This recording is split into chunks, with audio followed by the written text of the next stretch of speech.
Now from today we will start with the main part of our physics of 11th class, and the first part, the first unit that you have is called mechanics. Now it is a very important part of the physics.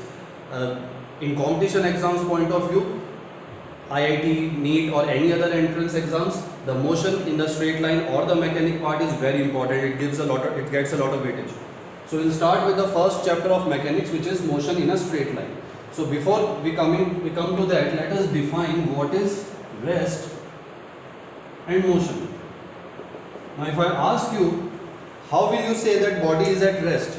Then you might probably say that if it is not moving, that it is at rest. That is fine. But not moving with respect to what? If I am moving with the body, if this is the body, this is moving with some velocity, say 5 meter per second, and if I am also moving in the same direction with the same speed, 5 meter per second, then for me this body will be at rest. If two cars are moving side by side on a road with the same speed, then will you say that while both the cars are moving, or if you are sitting in the car, it will seem that the other car is also at the rest. Both of you are either in the same motion or in the same rest. So this concept of rest and motion, it has a certain perception attached to it. It needs how you look at the motion or how you look at the rest. If I say that I am standing on earth, I am just standing, I am not moving, then you would say that I am at rest. That is fine. From Earth's point of view, I am at rest. But if you are observing me from the moon, then will I be at rest? Still I am just standing, I am not moving at all. But from moon, if you see, then I will be in motion because the entire earth is moving and I am moving with the earth. So you will say that now I am not at rest, I am in motion. So it depends on a very important concept whether a body is at rest or motion, and that concept is called frame of reference.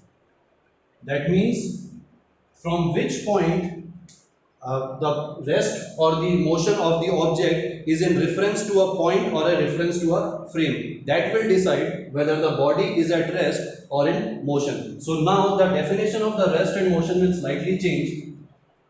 Body will be at rest if it is not moving with respect to a reference point. Whatever reference point that we have chosen, the body is not moving with respect to reference point, only then it will be called at rest. And similarly, same concept is applied at motion.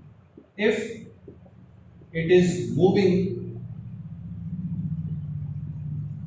with respect to reference point, only then we will say that the body is at motion. So in the lower classes we already used to apply this, but we did not know that we are actually applying this concept. What we used to do, I will remind you that we took a graph. We used to take a graph and some suppose distance time graph. You have done this in lower classes, and in distance time graph we said that if your body is here, then it has covered some distance, say 10 kilometer in some time, say 1 hour. The body has covered 10 kilometers in 1 hour. So we will say that it is in motion. But what we did not realize is that we did not complete the definition. The body is in motion, but with respect to the reference point. What is the reference point that we used to choose? This 0, 0 coordinate, which we called origin. We took this as a reference point by default.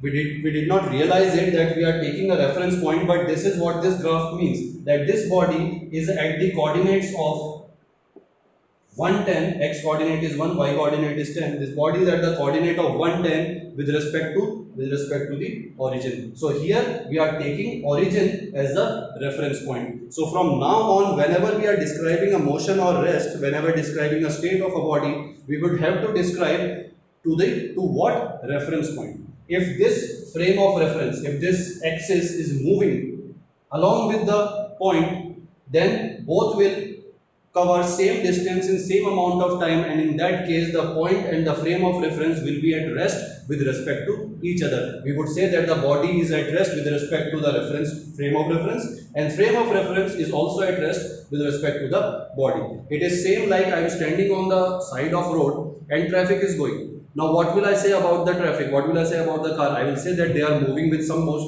speed, with some velocity. Some car is moving fast, some is moving less, slower. So there will be a velocity attached with every vehicle if I am at rest. But if I am also moving with the same speed in the same direction, then every other vehicle will look like it is at rest. So from my respect, from my point of view, at that particular motion, the bodies will be at rest. And if I am just standing on the side of road and the bodies are moving, then they will be in motion with respect to my reference point. So reference point becomes very important here. So from this point onward, we will describe every motion or every state of rest with reference point. So this is the concept of rest and motion and frame of reference. Now I will quickly do some formula that we have already done in the junior classes. First of all, we will take speed.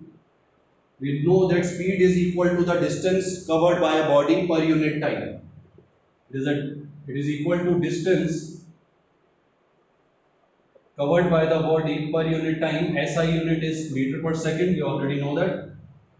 This is the average speed. I told you already in the topic of differentiation that this speed that we calculate from this formula, it is the average speed. There is another speed